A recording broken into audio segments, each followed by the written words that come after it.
chapter number 7, verse number 1. Ecclesiastes chapter 7, verse number 1. Mshumayeli, in English, a two preacher, Ecclesiastes. But we're going to Mshumayeli, let's translate that preacher. Mshumayeli, I just want to speak about the name of Jesus.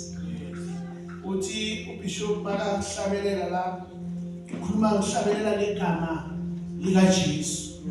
From the days of John the Baptist, the kingdom of God has suffered violence, and we are here to defend the name of Jesus.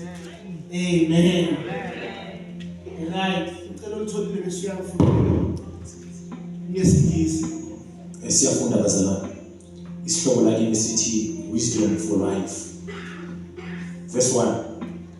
A good reputation is more valuable than costly perfume. And the day you die is better than the day you are born.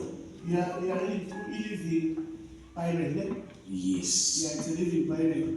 A good reputation. Bese ikona NLT. Okay, Bible engineer new living. Bese ikona zothi a good name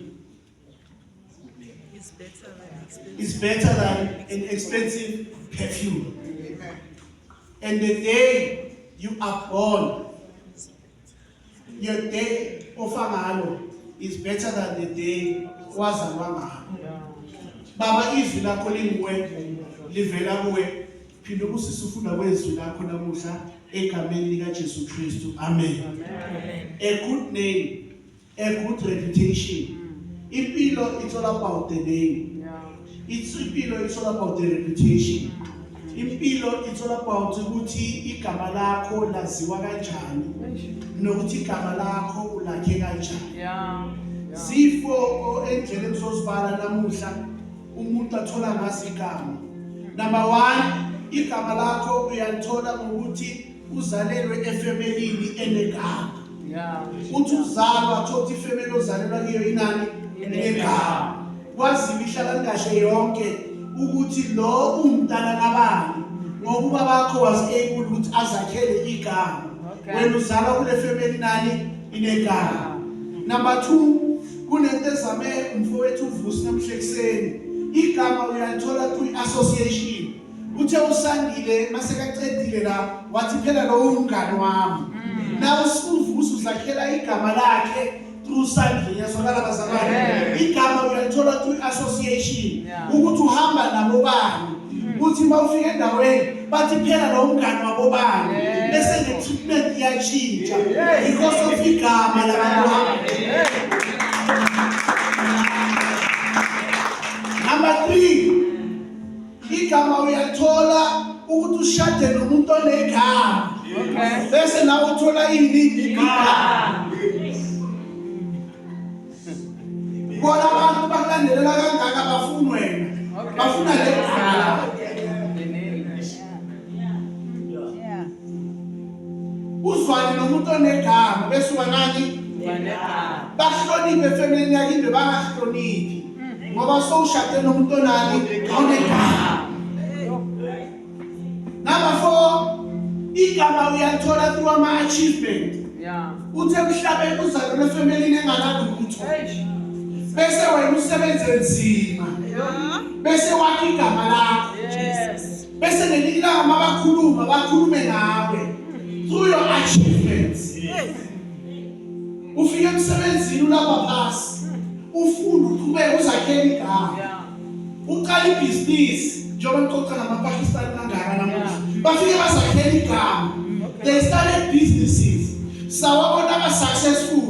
Yingakho namuhla we are fighting them. Because bazakhele ini. Now when we look at Jesus, uJesu letezifo phakathi kwale yomshado, uJesu was able ukuthi azakhele igama lakhe. Number 1, uJesu inherited because he's a son of God. Wayeyindodana kabani? kaNkulunkulu. Ngifuna ukufocus kule yama achievement. uJesu built his name through his achievements. Yeah. Lithi iBhayibheli ilanga uJesu wafika kwenye indawo wathola umuntu obekahleli for 38 years eBethesda. Lithi iBhayibheli uJesu wathi kulo muntu thabatha uhlaka lakho uhambe. uJesu achieved ukuthi uthe akaphuma lapha waba nabantu abafakazayo. But we know this man. Yeah. He's been here for 38 years. Yeah. But there was a man by the name of Jesus. Ofike wahlangana naye impilo yakhe yashintsha. Hey. Jesu wafika wathola indoda ngelinye ilanga ebeyingaboni emehlweni. Yeah. Wathatha umhlabathi Hey. wawuhlanganisa namathe wawufaka emehlweni wendoda. Indoda yabona. Uma sowunegama makune-problems wacabanga wena cha. Lithi once attended the wedding, uma fika emshadweni waphela iwayini. Bathi yani kuye ngoba uyaziwa yena. Lithi iBhayibheli washintsha iwayini amanzi wawenza iwayini. Those are achievements of Jesus. Ngoba besekaziwa. Lithi iBhayibheli likamazodlula, there was a short man by the name Zacchaeus. Owaye bathi uZakeyu. Lithi zikaNkulunkulu indoda yaze yagibela phezu kwesitshalo ngoba yezwa ukuthi ukhona onegama osodlula namuhla. And uma kungadlula lomuntu kungenzeka bekuyithuba lapho lokugcina namuhla. I'm just counting few achievements of Jesus. Lithi iBhayibheli ngelinye ilanga, there was a woman who had an issue of the blood. Wezwa ukuthi le ndoda yegama isodlula. Lithi iBhayibheli she scored wadela konke. Ngike ngasho ngathi this woman, because of her situation, impilo yakhe beseyinzima economical, she could not go to the market. Social, she could not visit anyone. Relationally, bekanganayo nendoda ngenxa yesimo bekadlulaliswa. But when she heard that there is a man who's going to pass by, and his name is Jesus, this iBhayibheli wamhlola wathi bangabanga uphetho wengubo yakhe nizophila. This woman had faith in the name of Jesus. Oh yes. The name of Jesus. That is above any other name. And it's in Bible, the name of Jesus was exalted above any other name. And it is Nkulunkulu, and the name of Jesus, every knee shall bow. And every tongue shall confess that Jesus is Lord. There is a name that is having a good reputation, which is the name of Jesus. You can associate yourself with the name of Jesus because it is the name that is above any other name. Salvation comes in the name of Jesus. Healing comes in the name of Jesus. Deliverance comes in the name of Jesus. There is a name that is above any other name. The name of Jesus.